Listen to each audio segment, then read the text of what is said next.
Hello प्यारे विद्यार्थियों, मैं ब्रजेंद्र आप सभी का फिजिक्स एरिया में स्वागत करता हूं। मेरे भाई, आज का जो टॉपिक है बहुत इंपॉर्टेंट है। हमारा टॉपिक क्या है कि पीएन संधि डायोड पूर्ण तरंग दृष्टिकारी के रूप में कैसे प्रयोग करेंगे, इसकी कार्य विधि क्या है। हर बार बोर्ड एग्जाम में हर बार ये 3 से 5 नंबर का पूछा गया है। कोई से भी साल का मॉडल पेपर उठा लो, बोर्ड का एग्जाम उठा लो, हर बार ये 5 से 3 नंबर में पूछा गया। तो आज का जो टॉपिक है मेरे भाई बहुत ज्यादा इंपॉर्टेंट होने वाला है, बहुत बहुत बहुत ज्यादा। अगर आज आप इसको 10 से 20 मिनट देख लेते हैं तो आपके 3 से 5 नंबर एकदम परफेक्टली फिक्स हो जाएंगे। तो आइए बिना टाइम वेस्ट करते सीधे चलते हैं अपने टॉपिक पर। जो आज का हमारा टॉपिक है पीएन संधि डायोड का पूर्ण तरंग दृष्टिकारी। तो यहाँ पर पूर्ण तरंग दृष्टिकारी में मैंने थोड़ा सा चित्र बना दिया ताकि टाइम आपका थोड़ा सा बचा लिया जाए। अब मैं यहाँ पे लिखूं, ये हमारा क्या है, एसी है। ये हमारा क्या है, एसी। एसी इसको हम बोलेंगे एसी, और एसी को हम लोग बोलते हैं निवेशी प्रत्यावर्ती वोल्टेज बोलेंगे। निवेशी प्रत्यावर्ती वोल्टेज। निवेशी प्रत्यावर्ती वोल्टेज। और ये हमारी होती है प्राथमिक कुंडली। ये हमारी क्या होती है, प्राथमिक कुंडली। ट्रांसफार्मर की प्राथमिक कुंडली है। और ये हमारी क्या है, द्वितीयक कुंडली। ट्रांसफार्मर की हमारी क्या है, द्वितीयक कुंडली, जिसमें हमने क्या किया है, दो पीएन संधि डायोड लगा दिया है। क्या लगा दिया है, दो पीएन संधि डायोड। एक ये पी है और ये एन है। इधर ये पी है और ये एन। ठीक है, दो पीएन संधि डायोड लगा, प्राथमिक कुंडली और द्वितीय कुंडली मैंने लगा दी। और प्राथमिक कुंडली के बीचों बीच में क्या लगा दिया, निवेशी वोल्टेज लगाया है। द्वितीय कुंडली के बीच में हमने क्या लगाया, एक लोड प्रतिरोध लगा दिया जिसको हम बोलेंगे आर एल। क्या बोलेंगे, आर एल। इतना हमारा क्या है, फिगर होता है। इतना हमारा क्या होता है, फिगर। अब इसको हम इस वाले पीएन संधि को डायोड डी1 का नाम देते हैं। मैं अलग कलर से लिख रहा हूँ। कलर मेरे पास कौन सा है यार, कौन सा कलर ले लूं जो नहीं लिया गया हो, सब तो ले लिया हूं। डायोड, इसको हम लोग बोलते हैं, इसको थोड़ा इधर करते हैं, इसको हटाओ थोड़ा सा। डायोड, इसको हम पहले वाले डायोड को क्या बोलते हैं, ये डायोड डी1 है। और इस वाले को डायोड डी2, यानी पीएन संधि डायोड, इसको डी2 बोलते हैं। ठीक है, और ये हमारी क्या है, द्वितीय कुंडली है। इसको थोड़ा सा हम कंप्लीट कर दे रहे हैं। ये हमारी क्या है, द्वितीय कुंडली है। अब ध्यान से देखिएगा। अब आपको क्या करेंगे, ध्यान से देखना है, कार्यविधि बहुत ध्यान से समझना है। सबसे पहले अगर आपको उसके बारे में और कुछ लिखना है, जैसे रचना है, संरचना है, लिखना है, तो मेरे भाई सबसे इंपॉर्टेंट ये है कि आप पहले लिख सकते हो। हमने एक ट्रांसफार्मर लिया। ट्रांसफार्मर में निवेशी वोल्टेज एसी और प्राथमिक कुंडली के बीचों बीच में क्या है, क्रोट लगा दी है, दो लाइनें जो दिख रही हैं। द्वितीय कुंडली में दो हमने क्या लगा दिया, पीएन संधि डायोड। पहले का नाम डी1, दूसरे का नाम क्या है, डी2 है। और जिसके बीच में हमने क्या कर दिया है, एक लोड प्रतिरोध को क्या कर दिया है, लगा दिया है। अगर आप ये बात लिखना चाहते हैं तो आराम से लिख सकते हैं, कोई दिक्कत वाली बात नहीं है। हम मेरे भाई सीधे क्या पढ़ेंगे, इसकी कार्यविधि को समझेंगे। इसकी कार्यविधि क्या है, वर्किंग मेथड कैसा। ठीक है सर। पूर्ण तरंग दृष्टिकारी है। तरंग के लिए भी इसमें बात की जाती है। आपको एक बात बता दूं, तरंग के लिए भी इसमें बात की जाती है मेरे भाई। सबको अच्छे से पता है कि तरंग कैसे चलती है। अब ज्यादा हो गया। Up, down, up, down, up, down. कुछ तरंगे क्या हैं, इस तरह से अपनी चलती हैं। ठीक है सर।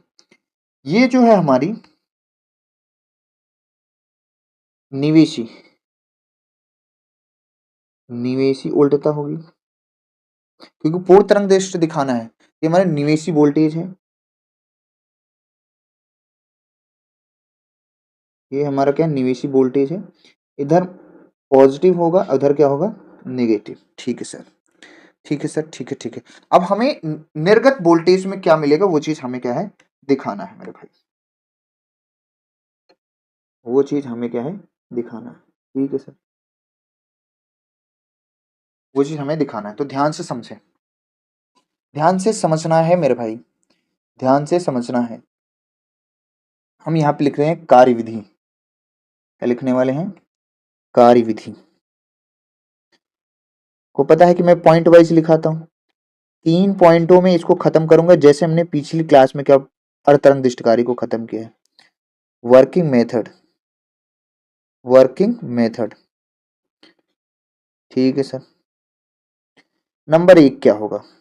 आपको पता है कि एसी के प्रथम अर्धचक्र में कैसी होती है? एसी पॉजिटिव होती है, अगले में नेगेटिव, फिर पॉजिटिव, फिर क्या होती है? नेगेटिव। एसी के प्रथम अर्धचक्र में देखो यहाँ पे, तो प्रत्यावर्ती धारा के प्रथम अर्धचक्र में द्वितीयक कुंडली का, प्रत्यावर्ती धारा के प्रथम अर्धचक्र में द्वितीयक कुंडली का ए सिरा धनात्मक रहता है और बी सिरा क्या हो जाएगा? ऋणात्मक, क्योंकि प्रथम प्रथम अर्धचक्र कर रहे हैं, तो ए सिरा धनात्मक और बी सिरा क्या हो जाएगा? ऋणात्मक हो जाएगा। ए सिरा हमारा धनात्मक और बी सिरा हमारा कैसा हो जाएगा? ऋणात्मक हो जाएगा। ठीक है सर। प्रथम अर्धचक्र में, तो इस अवस्था में जो डायोड D1 है ना, वो अग्र अभिनति की तरह काम करेगा, और जो डायोड D2 है ना, वो पश्च अभिनति की तरह काम करता है। तो पहली बात तो मैं लिख देता हूं, तब आपको और समझाऊं। तो यहां पे लिखेंगे एसी के प्रथम अर्धचक्र में, अर्ध चक्र में द्वितीयक कुंडली का, द्वितीयक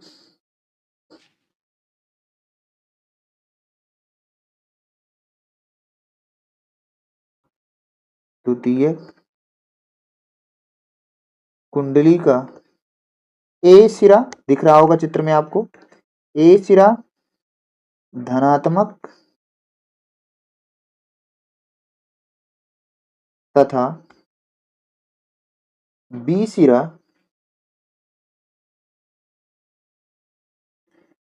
ऋणात्मक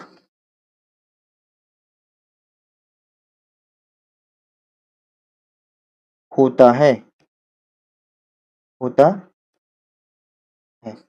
इस अवस्था में, या कह सकते हो जिसमें, जिसमें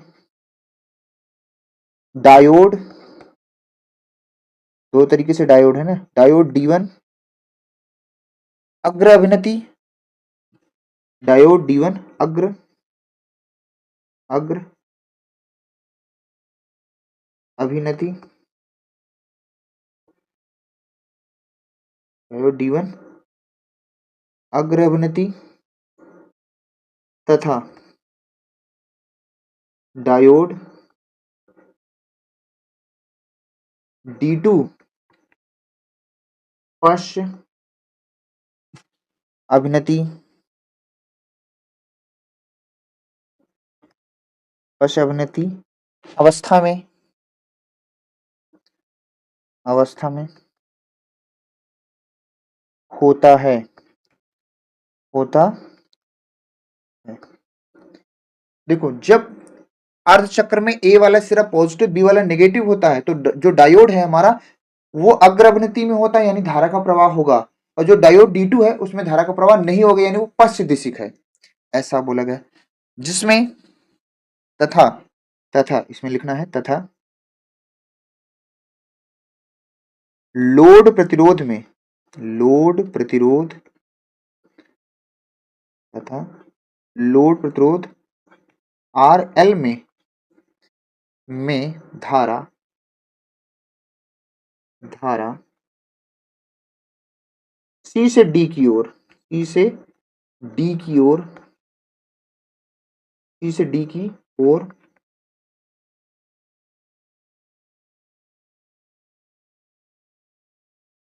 C से D की ओर,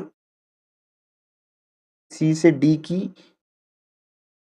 ओर प्राप्त होती है, प्राप्त होती है। चित्र में आप देखिए, चित्र में देखिए भाई, चित्र में देखिए धारा कैसे चल रही है भाई, पिंक कलर का यूज करेंगे। देखो धारा हमारी कैसे चल रही, इस तरह से, इस तरह से, इस तरह से, इस तरह से हमारी धारा आ रही है, इस तरह से हमारी क्या है, धारा आ रही है ये। और कहाँ जा रही है ये, कहाँ जा रही है ये, ठीक है, कहाँ जा रही है, सी से डी के, लोड प्रतिरोध में धारा क्या है हमारी, सी से डी की ओर जा रही है, ठीक है, सी से डी की ओर जा रही है, ठीक है सर। इतनी बात, ये पहली बात मैंने लिख दी, पहली लाइन है, बहुत ही आसान है कि जब एसी के प्रथम अर्ध चक्र में द्वितीय कुंडली ए सिरा धनात्मक बी ऋणात्मक होगा, जो डायोड है ना D1 अग्रभिनेती की तरह काम करेगा, यानी धारा प्रवाहित होगी, और डायोड D2 पश्चभिनेती की अवस्था में होता है, तो लोड प्रतिरोध में जो धारा है वो सी से डी की ओर बहती है। पहला पॉइंट, पहला पॉइंट। दूसरा पॉइंट भी मैं यही बना दूं क्या, बना दूं क्या, लिख जाएगा, आ जाएगा। चले दूसरा पॉइंट हम आगे ले लेते हैं, कोई दिक्कत नहीं। दूसरा पॉइंट है हमारा, दूसरा पॉइंट हमारा यही है भाई, उल्टा इसका, कि एसी के द्वितीय अर्धचक्र में, प्रथम अर्धचक्र की बात होगी, एसी के द्वितीय अर्धचक्र में देखते हैं क्या होता है। तो एसी के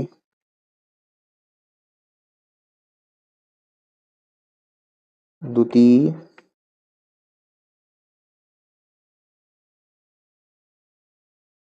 अर्ध चक्र में द्वितीयक कुंडली का, फिर से वही द्वितीयक कुंडली का, द्वितीयक कुंडली का, द्वितीयक कुंडली का ए सिरा, कुंडली का, कुंडली का ए सिरा इस बार ऋणात्मक हो जाएगा, ए सिरा ऋणात्मक तथा बी सिरा, बी सिरा धनात्मक होता है, धनात्मक होता है, क्योंकि भाई दिशा बदल जा रही है। आपको पता है ना एसी के बारे में कि प्रथम अर्ध चक्र में एसी की दिशा और कुछ और होती है, द्वितीय अर्ध चक्र में एसी की दिशा और कुछ होती है, तो बदल जाती है। ठीक है सर। जिसमें, जिसमें जिसमें डायोड, डायोड D1, अब इस बार पलट जाएगा, D1 पश्च अभिनति की, पश्च अभिनति, पश्च अभिनति तथा डायोड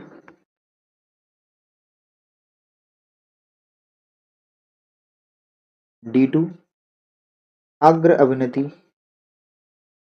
अभिनति, अग्र अभिनति अवस्था में, अवस्था में होता है, होता है। इस बार बस डायोड भी चेंज हो गया, लेकिन अभी भी धारा बह रही है, तथा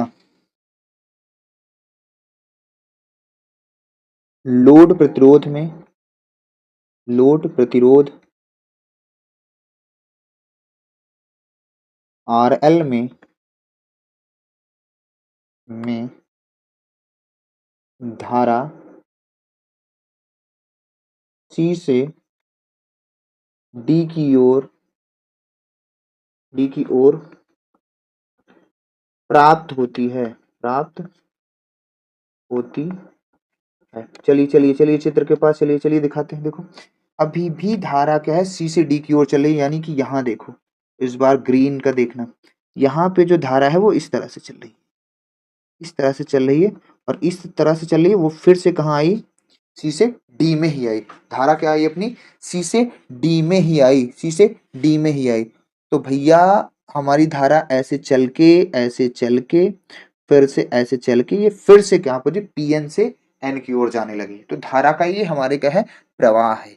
यही प्रक्रिया बार बार होती रहती है, ए पॉजिटिव फिर ए पॉजिटिव फिर नेगेटिव, फिर ये पॉजिटिव नेगेटिव पॉजिटिव, बार बार ये प्रक्रिया होती रहती है, जब तक जो है पूर्ण रूप से हमें एसी जो है हमारी डीसी में ना बदल जाए। तीसरा पॉइंट ये बता रहे हैं, ध्यान से सुनना।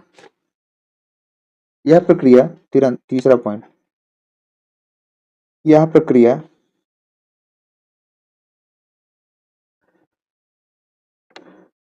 निरंतर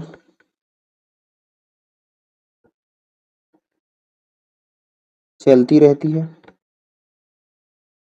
चलती रहती है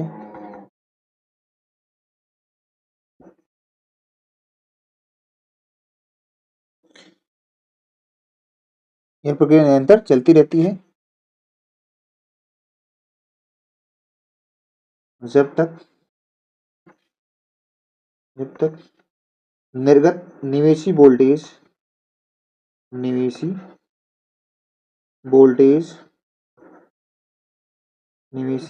वोल्टेज का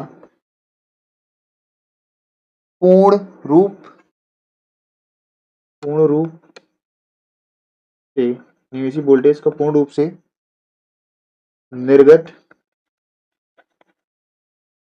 वोल्टेज में निर्गत वोल्टेज यह प्रक्रिया निरंतर चलती रहती है जब तक निवेशी वोल्टेज का पूर्ण रूप से निर्गत वोल्टेज में परिवर्तन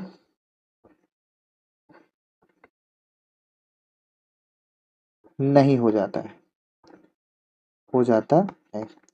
जब तक ये प्रक्रिया जब तक पूर्ण रूप से बदल नहीं जाएगा तब तक, जब तक निवेशी जो वोल्टेज है वो पूर्ण रूप से निर्गत वोल्टेज में नहीं बदल जाएगा तब तक ये प्रक्रिया क्या है, लगातार चलती रहती है। ठीक है, इतनी कार्यविधि आपको 3 पॉइंटों में लिखना है मेरे भाई, बहुत ही सरल भाषा में लिखाया गया है, इतनी कार्यविधि आप लिख सकते हैं। अब यहाँ पे हम तुम्हें एक और बात बताते हैं मेरे भाई, यहाँ पे जो ग्राफ है ना, ये तरंग का, अब तरंग का तुम ग्राफ देखो, तो मैं थोड़ा से 1 मिनट इसको मैं थोड़ा सा और ऊपर करता हूँ, मुझे थोड़ा सा टाइम चाहिए,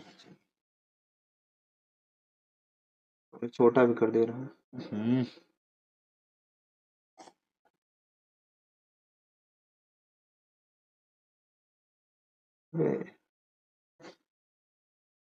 बड़ी समस्या है, टाइम वेस्ट हो तो फिर गुस्से लगती है। चलो यहाँ पे ये इसका ये ठीक, अब यहाँ पे हमने क्या किया, ठीक, अब यहाँ पे देखना ध्यान से, ये हमारा निर्गत वोल्टेज प्राप्त होने वाला है, ये हमारा क्या निर्गत वोल्टेज प्राप्त होने वाला है, उसको थोड़ा सा मैं अपना और बढ़ा दूं। ठीक है, अब यहाँ पे क्या है, ये है अपना निर्गत वोल्टेज, चित्र भी दोनों बनाना जरूरी है, निर्गत वोल्टेज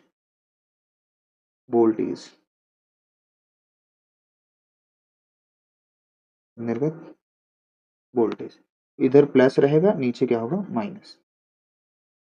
ठीक है, ठीक, अब यहाँ पे ध्यान से दो, ये प्रक्रिया तब तक चलती है जब तक निर्गत वोल्टेज पूर्ण रूप से किस में न बदल जाए, निवेशी वोल्टेज निर्गत वोल्टेज में ना बदल जाए, यानी कि एसी पूरी तरह जो है एसी पूरी तरह से किस में ना बदल जाए, डीसी में। तो देखो अब यहाँ पे ध्यान से सुनना, प्रथम अर्ध चक्र में धारा प्रवाहित हुई, यस, प्रथम अर्ध चक्र में ए सिरा धनात्मक बी सिरा ऋणात्मक है, तो D1 जो डायोड D1 है ना वो अग्र अभिनति में था, डायोड D2 पश्च अभिनति में था, तो अग्र अभिनति में तो धारा का प्रवाह होगा। फिर अगले अर्ध चक्र की जब बात हुई, यहाँ नीचे वाले चक्र की, ये जैसे पहले वाले में देखो नीचे वाले जब चक्र की बात हुई ना, नीचे वाले चक्र की बात हुई, तो उसमें क्या हुआ कि जो डायोड D1 है वो पश्च अभिनति की तरह काम करने लगा, जो डायोड D2 है वो अग्र अभिनति की तरह काम करने लगा। लेकिन ये ध्यान देना अभी भी इसमें क्या है, धारा प्रवाहित हो रही है, ये धारा लगातार अभी भी प्रवाहित हो रही थी।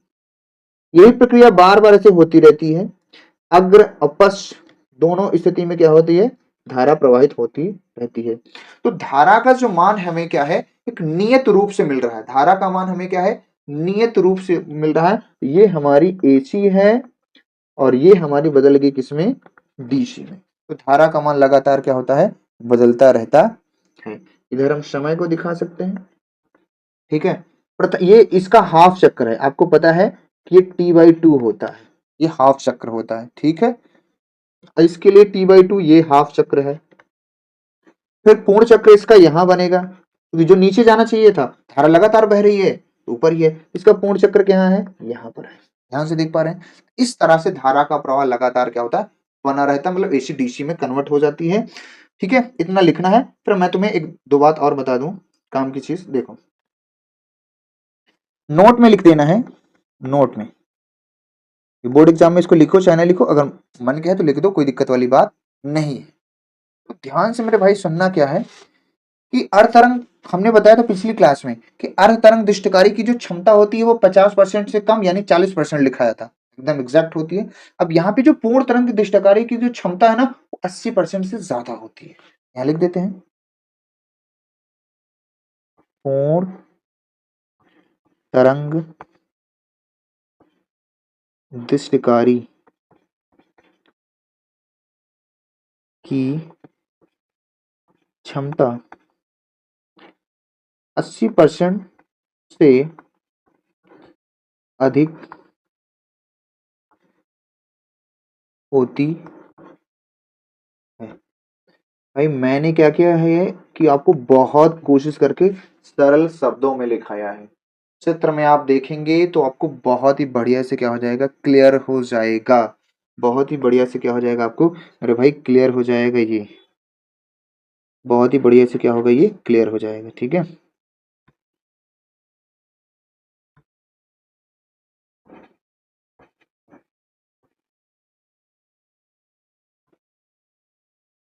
ये अपना क्या है, एंड। आई होप कि आप भाई, आपको पूरा टॉपिक क्लियर हो चुका है। अब आप इसको बहुत ही आराम से लिख सकते हैं। ये कार्यविधि आपके एग्जाम में हर बार आई है, हर बार आई है, इस बार भी मेरे भाई आएगा। बस आपको ट्रस्ट जगाना है, बस आपको क्या करना है, ट्रस्ट जगाना है। I hope you clear.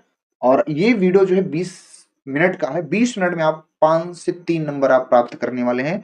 तो मेरे भाई, और भी जिस टॉपिक पर आपको बात करना है या वीडियो बनवाना है या कहना है कि सर मुझे ये टॉपिक क्लियर नहीं हो रहा है, तो ये टॉपिक पे हम नेक्स्ट टॉपिक जो आपका आप कहेंगे उस टॉपिक पर हम क्या करेंगे, वीडियो बनाएंगे।